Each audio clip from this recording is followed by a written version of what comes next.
Did you ever catch Voldemort's metaphor? He isn't just a dark wizard, he's a warning about the terrifying nature of absolute power. There is no good and evil, only power, he sneers. A dictator's creed, echoed across history in totalitarian regimes, both imagined and real. From Orwell's pages to our own world, the machinery of control speaks with the same voice. In places where power blinds, many miss the metaphor, unable to see the dark wizard as a symbol of their own reality. Let's pull back the curtain and decode the warning hidden in plain sight. Voldemort's empire is built on fear. The Dark Mark isn't just a symbol, it's psychological warfare, a promise of pain and a warning that terror reigns. The Ministry, once a symbol of order, becomes his puppet, its corridors filled with suspicion. Harry is branded undesirable number 1. The Order of the Phoenix cast as terrorists. This is classic totalitarianism. Create public enemies, isolate dissenters, and use surveillance to keep everyone afraid. Obey or be destroyed. In these regimes, fear is psychological, an assault on the mind. Voldemort's imperious curse turns friends into enemies, erasing autonomy and trust. The Ministry of Lies rewrites reality, transforming the Daily Prophet into a propaganda tool. In China, the CCP's Great Firewall and state-run media create a sealed world where history is curated and dissent erased. At Hogwarts, propaganda replaces education and questioning authority is punished. Truth becomes whatever serves those in power. In China, fear and propaganda forge invisible chains on the mind. People grow up surrounded by surveillance, censorship, and a single official narrative. For many, stories like Harry Potter are pure escapism. Because the real-world mechanisms of control are so normalized, the metaphor is hidden in plain sight. The tragedy is, the very people who might see their world reflected in fiction are the ones most blinded to it. At the very core of Voldemort's regime lies a timeless and toxic strategy: divide and conquer. His ideology of pure-blood supremacy is the wizarding world's terrifying version of fascism, a tool designed to cleave society into a righteous us and a despised them. In Deathly Hallows, this poisonous philosophy is institutionalized through the Muggle-born Registration Commission. This body isn't just an administrative office, it's a weapon of persecution. It operates on the foundational lie that Muggle-borns are not legitimate magic users but thieves who have stolen their powers. This narrative dehumanizes an entire segment of the population, branding them as corrupt, inferior, and a threat to the purity of the magical community. This us versus them framework is essential for rallying followers. It gives wizards like Bellatrix Lestrange and the Malfoy family a sense of superiority and a cause to fight for, justifying their cruelty as a necessary act of purification. By creating an internal enemy, Voldemort distracts from his own tyrannical ambitions and channels societal anxieties towards a vulnerable scapegoat. The pure-blood rhetoric provides a twisted moral justification for hatred and violence, making his followers feel like they are righteous crusaders preserving their heritage rather than agents of a brutal dictator. It is a powerful illusion that binds his base together with the intoxicating glue of shared prejudice and manufactured grievance. The Chinese Communist Party employs a strikingly similar game, demanding absolute loyalty to the party over any form of individual or cultural identity. It has repeatedly reshaped the us versus them framework to maintain control, tailoring its enemies to fit the needs of each political era. During Mao's rule, it was the landlords, rightists, and counter-revolutionaries who were cast as class enemies of the proletariat. Even Xi Jinping's father was purged as a counter-revolutionary. In the 1980s and 90s, especially after Tiananmen, the party shifted focus to ideological threats. Liberal intellectuals, activists, and those perceived to be influenced by Western democracy. Over time, new others emerged. Uyghurs and Tibetans were branded as separatists, Falun Gong practitioners as cultists, and outspoken lawyers and feminists as foreign-backed disruptors. Today, anyone who challenges the party's narrative, whether they're inside China or overseas Chinese speaking out, risks being labeled a traitor. These shifting definitions of the enemy have helped the CCP maintain a siege mentality, justifying repression in the name of unity and survival. Dissenters are not just critics, they are smeared as anti-China forces or agents of foreign interference, a label as damning as Harry's brand of undesirable number one. This tactic effectively isolates and demonizes those who challenge the state, making it easier to justify their persecution in the eyes of the public. This plays out most brutally in the CCP's sinicization policies, which aggressively target ethnic and religious minorities like the Uyghurs in Xinjiang and the Tibetans. These campaigns are framed as efforts to promote national unity, but in reality, they are a forced assimilation designed to erase distinct cultural and religious identities. According to a 2024 Amnesty International report, over 1 million Uyghurs have been detained in re-education camps where they are subjected to intense indoctrination. Just as Voldemort's regime hunts Muggle-borns to purify the wizarding world, the CCP persecutes minorities to enforce its monolithic vision of Chinese identity, proving that the politics of division are a universal tool of totalitarian control. Under Voldemort, Hogwarts becomes a factory for obedience, not a place of learning. The Carrows take over, gutting the curriculum of creativity and critical thinking. Muggle studies turns into pure-blood propaganda, and students are forced to practice dark arts on each other. This is trauma, not education. Cruelty is normalized, compassion extinguished. The goal: break young minds, ensuring loyalty or fear, not leadership. The system produces followers, not thinkers. This grim model echoes the CCP's approach to schooling. Patriotic education glorifies the party, with textbooks erasing inconvenient truths like Tiananmen Square and the Cultural Revolution. History becomes propaganda, instilling loyalty and suspicion of the outside world. The Gaokao, China's college entrance exam, rewards rote memorization over critical thought. Students excel at repeating state-approved answers, but rarely question them. Obedience is rewarded, curiosity is punished. Like at Voldemort's Hogwarts, the system is designed to suppress dissent and ensure the regime's ideology is passed down unchallenged. The result: a generation trained to follow, not to lead. The pursuit of knowledge is replaced by the enforcement of fear. Logic and reason are casualties in this war on free thought. The school's true purpose is to break, not empower, young minds. China's schools foster passivity through relentless pressure and trauma. Harsh discipline, competition, and overwhelming workloads leave little room for creativity. Many students endure verbal abuse and public humiliation, all for the Gaokao. This doesn't build resilience, it creates anxiety and fear of nonconformity. Minds become risk-averse and passive, conditioned to avoid questions. Creativity suffocates in a system obsessed with the right answer. Passivity is the point. A tired, fearful population is easy to control.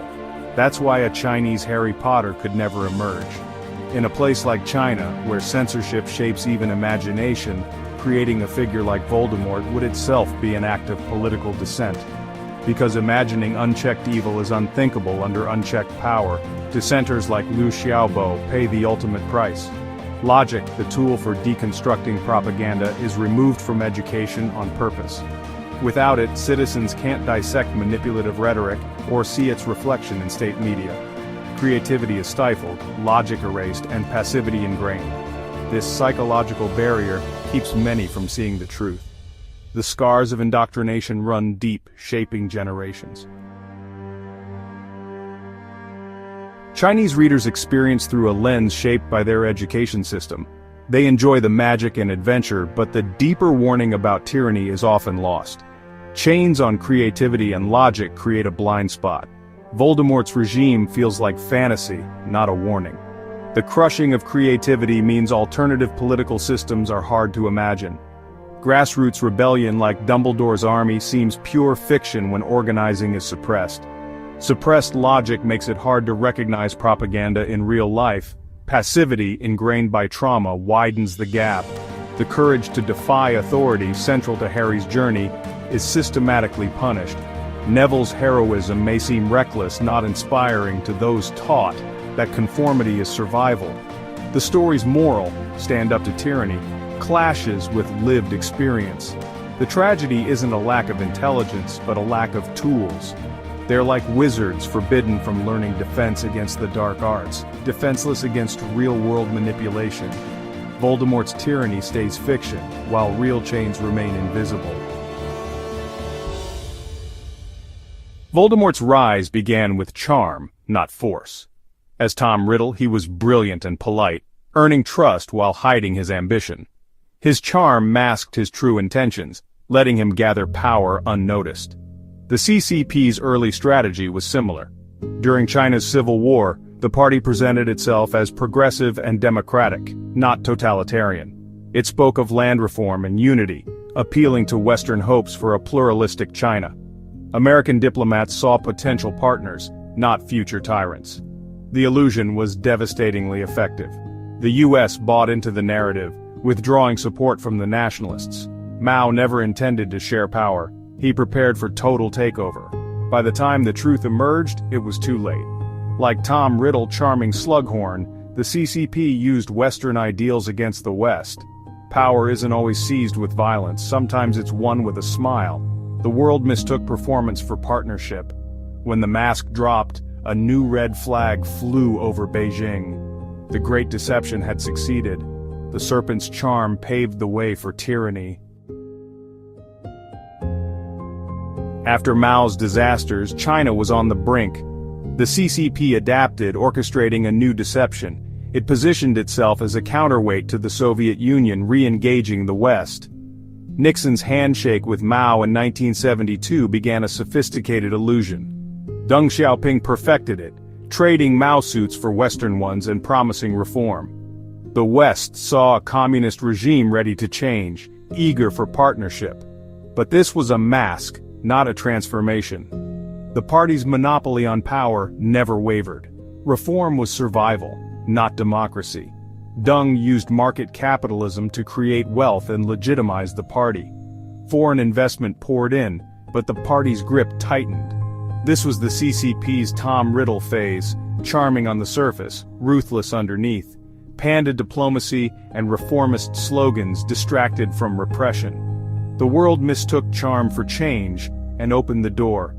The regime's nature never changed, only its tactics. The mask of reform hid an unyielding hunger for control. In 1989, the mask slipped at Tiananmen Square. The world hoped for change, but the regime responded with tanks and massacre. Outrage and sanctions followed, but the party rewrote the narrative, calling it a victory over chaos. The world's outrage faded, greed returned. Within years, business resumed, and the lie held. The ultimate prize, China's entry into the World Trade Organization in 2001. The party promised economic reform would bring political change. The West, driven by hope and profit, believed it. Corporations saw a vast market and cheap labor. Governments wanted lower costs. Forced labor, censorship, and repression were ignored. Like wizards ignoring Voldemort's return, the West looked away. They wanted access and deals, not inconvenient truths. The Trojan horse of globalism was welcomed, believed to be a gift. But the party used global wealth to strengthen its control and build new ambitions.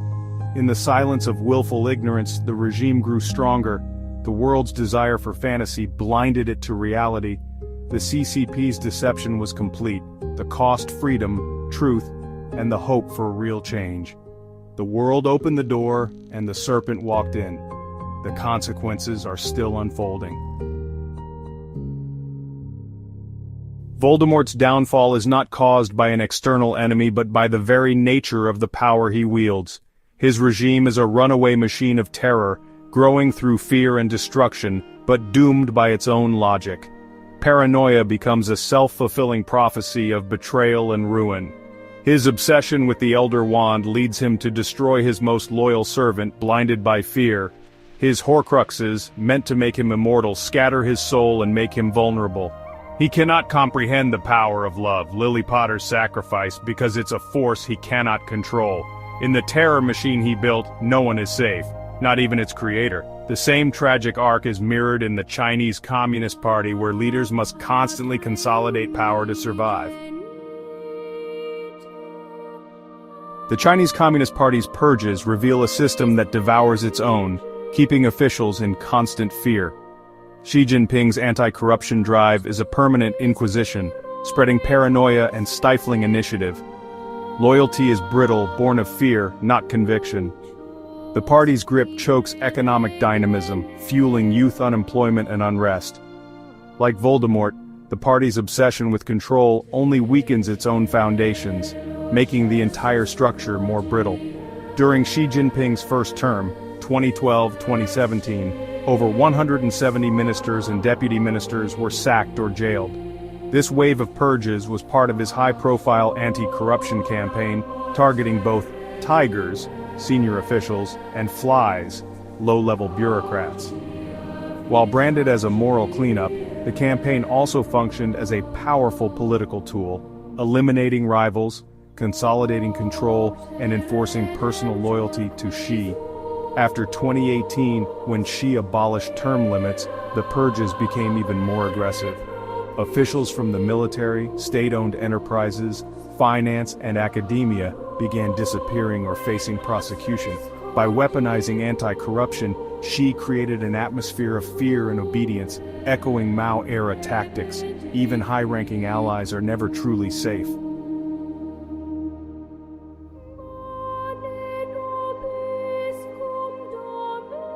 The greatest cost of total control is the starvation of the human mind. By crushing creativity and critical thinking, the CCP stifles innovation and drives its brightest minds away. Like Voldemort, a closed mind becomes its own prison, powerful but unable to adapt or survive. In the end, a system that crushes minds can only rust and decay from within. J.K. Rowling, writing from the freedom of Great Britain, saw the flaw in tyranny with perfect clarity. Her portrayal of Voldemort is a warning. Runaway power is a runaway train, destined to crash. The very mechanisms that create its strength, fear, paranoia, and suppression, ensure its collapse. Even in China, the cracks are beginning to show. The party can censor dissent, but it cannot erase the lived reality of its people forever. The master of the runaway machine is its first and most tragic victim. Voldemort's obsession with power blinds him, mistaking dominance for true strength. True power is relational, built on trust and consent, not fear. The CCP's leadership risks the same blindness, isolating themselves from reality and silencing dissent. The more they control, the more blind and paranoid they become. In the end, the seeds of collapse are sown by the tyrant himself. In the end, it all comes back to a story. A boy with a lightning bolt scar, a dark lord, and the world they fought to control. Rowling's true magic was her warning. Tyranny conquers not just nations, but minds. Voldemort's regime mirrors the Chinese Communist Party, built on fear, division, and the destruction of creativity. In China, the tools to see this reflection are taken away by censorship and propaganda. Citizens read a manual for their own oppression and see only magic. A society that silences its storytellers cannot see itself clearly. Where history is censored and artists fear the red pen, imagination is chained. Only freedom lets us hold a mirror to power and create stories that resonate worldwide. The courage to imagine and speak truth is itself an act of rebellion. Change begins when free minds question power. Together, we can break any spell. So did you catch the metaphor? This journey through Hogwarts and modern China is not just an academic exercise.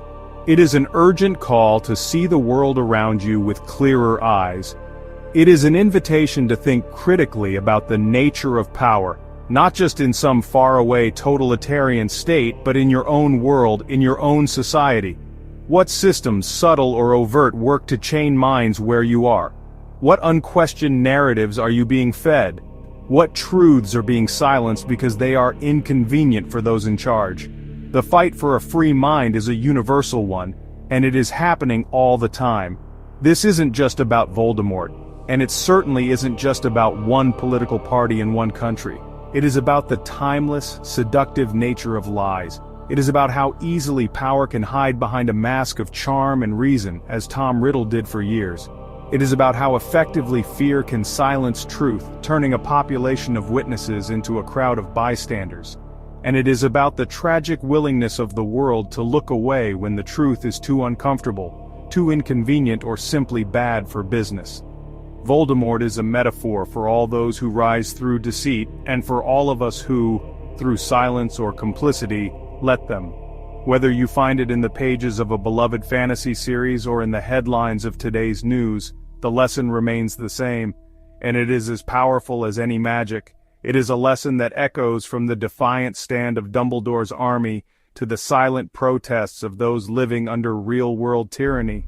It is a lesson that tyrants throughout history have tried and failed to erase. It is the simple, unbreakable truth that you cannot control a story once it has been told, and you cannot extinguish an idea once it has taken root in a free mind. The spell of oppression can feel absolute, but it is not eternal. So, here is how you break it. You name the evil, even when it calls itself good. You remember the truth, especially when it is being systematically erased. And most importantly, you resist the silence, because silence is the tyrant's greatest ally. You speak, you create, you question, you connect. That is the magic that Voldemort could never understand. And it is the magic that no regime, no matter how powerful, can ever truly defeat. So yes, if there's a Voldemort, have faith. You can speak, you can resist, you can remember, and if you do, you can have your own magic. Voldemort is the metaphor, the CCP is the mirror. We draw comparisons with the Chinese Communist Party not for shock value, but because it is the world's largest and most enduring totalitarian regime. Its system of control, rooted in surveillance, censorship, and ideological conformity, has shaped the lives of 1.4 billion people and cast a growing shadow across the globe. To understand modern totalitarianism, there's no more revealing parallel than the Chinese Communist Party. Like Voldemort, it is a shapeshifter, shedding ideologies, rewriting origin stories, and surviving by any means necessary. Once a revolutionary vanguard, now a capitalist leviathan wrapped in nationalism, it rules through fear, enforced loyalty, and total control of the narrative. While the world once believed economic growth would soften its grip, the opposite has happened. As its economic power expands, so do its tools of exploitation, deception, and repression. It adapts through pretension, but it never intended to change. Instead, it set out to change the world. It is not just a system that survives, it is a force that corrupts. The Chinese Communist Party is, in the clearest terms, the real-life embodiment of Voldemort's totalitarian ambition. The Chinese Communist Party is not a relic of the 20th century. It is a living system of control, designed to survive, expand, and dominate, not just its own people, but minds and markets far beyond its borders. Voldemort is the metaphor, the CCP is the mirror, and that mirror reflects more than one face. Totalitarianism is not confined to history books or distant regimes. Its methods, surveillance, disinformation, fear, and the corrosion of truth, can surface anywhere, even within long-standing democracies. The moment we believe it can't happen here is the moment we stop guarding what makes us free.